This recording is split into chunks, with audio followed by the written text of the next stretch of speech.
রহমতুল্লাহ। সম্মানিত কোয়েল পাখি খামারি ভাই বোন, আপনার কোয়েল পাখি মারা যাচ্ছে বুডারে।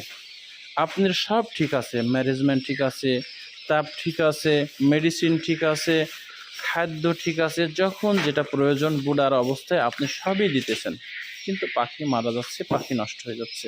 এর কারণ জানতে এই ভিডিওর সঙ্গে থাকবেন, অবশ্যই থাকবেন, এবং এই ভিডিওটা অন্য নতুন খামারি দেখার সুযোগ করে দেবেন।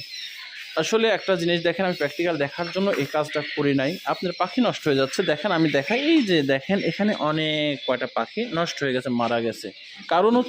কারণ কি, আমার বুডার ম্যানেজমেন্টে ঠিক আছে, তাপের কমতি আছে, মেডিসিনে কমতি আছে, খাদ্যে কমতি আছে, না ঠিক আছে, কিন্তু তারপরে পাখি কেন দু একটা মারা যাচ্ছে। পরে দেখেন উল্টায় আছে, একটা জিনিস দেখেন, এই যে নিচে পরে উল্টায় আছে, এটা খেয়াল করেন, এটা কিন্তু ঠিক আছে, এই যে দেখেন উঠে গেল কিন্তু আমি আরও দেখাই, এই পাশে দেখেন কত ঘনত্ব, দেখেন নিচে যেটা আছে এই যে পড়ে আছে, এটা কিন্তু উঠবে না।